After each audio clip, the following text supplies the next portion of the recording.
All right, let's just dive right into this explainer. So, when you hear the word shaman, or maybe the ancient Chinese term wu, what immediately pops into your head? Do you picture, I don't know, some mystical wizard? Maybe a primitive magician dancing around a fire in some kind of superstitious trance? Well, today we're going to completely dismantle that modern stigma. We are embarking on a really cool paradigm-shifting journey into the source material to discover how this ancient concept absolutely wasn't just magic. It was actually the very foundation of Chinese civilization, philosophy, and modern holistic medicine. So here is our roadmap for today's explainer. We're going to start by re-understanding Wu, then look at its divergence alongside civilization. From there, we'll cover the 5 major social functions, zoom out to the global starting point, and finish up with the wisdom of exploring life. Okay, Section 1. Re-understanding Wu. Now prepare to totally rethink everything you thought you knew about the origins of Wu, because I've got to ask you directly, is this really just primitive superstition? You know, it's so easy for us, sitting here with all our modern tech, to look back at our ancestors and just assume they were making up magical stories because, well, they didn't have science. But diving into the source text reveals that this is a massive misunderstanding of history. The ancient definition of Wu is actually fascinating. If you look at some of the ancient interpretations of the character itself, it shows a person standing there with their arms outstretched. They're acting as a literal bridge between the sky above and the ground below. They were the communicators between heaven and earth. So these figures weren't wizards, right? They were the earliest observers of nature. They were the very first scientists mapping out the stars, the first doctors testing out plant properties, and the first archivists keeping track of the changing seasons. And this exact concept birthed a core foundational worldview, Tian Ren He Yi, or the idea that humanity and nature are one. Early humans realized pretty quickly that they weren't isolated from the world around them. If the seasons changed, their bodies changed. If the climate shifted, their crops and even their moods shifted. They desperately sought to synchronize their lives with these huge astronomical and seasonal cycles. And that holistic view? That is the absolute beating heart of Wu Wei. Moving right along to Section 2, the divergence of Wu and civilization. So what happens when a society grows so wildly complex that one single Wu just can't handle all the observations, all the medicine, and all the archiving by themselves? Tracing this chronologically, we see this massive shift. Think of ancient culture like a giant ancient tree. Back in the Shang dynasty, the Wu basically ruled it all. They were the trunk of the tree. The kings, the doctors, and the priests all rolled into one. But by the Western Zhou period, this pivotal process began. It's famously known as Zhu Di Tiantong, which basically means institutionalizing that connection to heaven. The single role of the shaman just became way too much for one person. The tree trunk had to start branching out. So by the Spring and Autumn period, state rituals and etiquette branched off.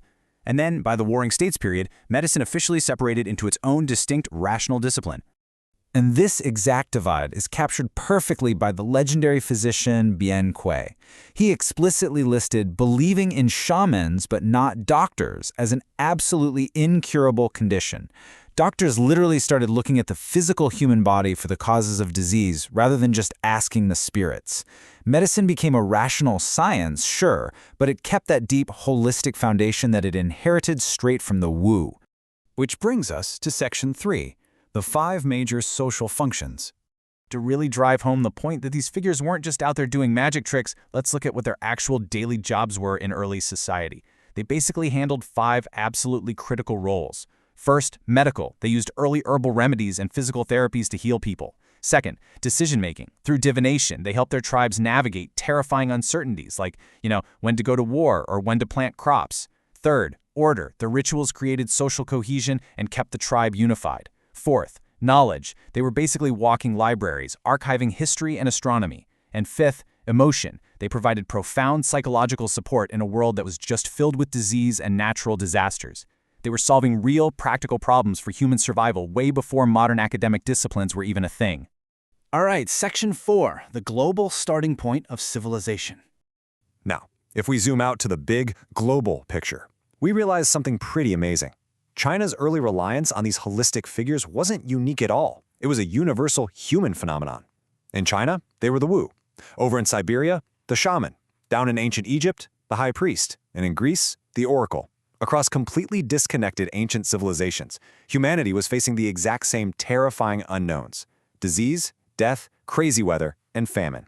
And before modern science came along, all of humanity utilized these holistic figures to navigate that darkness. The Wu isn't just a piece of Chinese history, it's a fundamental, shared chapter in the early evolution of human cognition. Finally, we reach Section 5, the wisdom of exploring life. So while many cultures had their version of shamans, China is incredibly unique in how its specific Wu root evolved into a deeply systematic philosophy and traditional Chinese medicine. Let's walk through these evolutionary steps because it's pretty wild. It started with Wu, right? The raw, unfiltered observation of nature. That eventually evolved into Yi, or the Book of Changes, which documented the specific rules of how things shift, like yin and yang.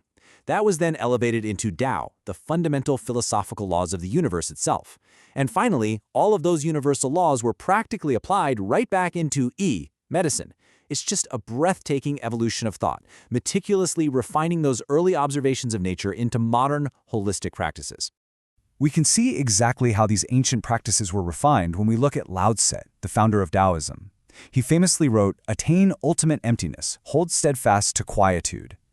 Now, back in the ancient days of the Wu, this literally meant entering a physical, trance-like state during a ritual to connect with heaven. But Lao Tse abstracted that physical ritual. He turned it into a profound philosophical practice of clearing the mind so you could objectively observe the laws of nature. The magic literally became philosophy. And this evolution birthed two entirely different languages for understanding reality. On one hand, you have Shu, which represents numbers and math.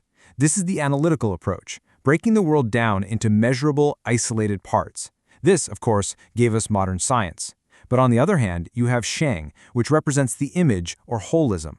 This is the traditional Chinese approach. It doesn't look at isolated parts, it looks at the intricate relationships between things. Math looks at the single tree, while Shang is checking out the entire forest ecosystem. Neither is wrong, for sure. They are just two very different languages for understanding reality.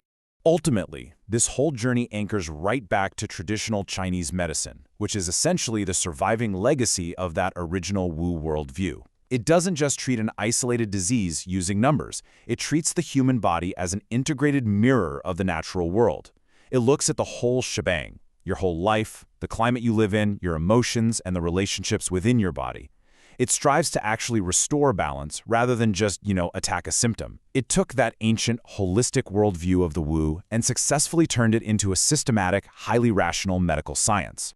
Which leaves us with this final, kind of provocative thought to ponder. If what we so casually dismiss as just ancient superstition actually birthed the profound depths of holistic medicine and Taoist philosophy, what other ancient myths out there might hold the forgotten keys to understanding our modern world? The past isn't just some primitive history. It is literally the root of everything we know today. Thank you so much for joining me on this deep dive, and please keep questioning what you think you know.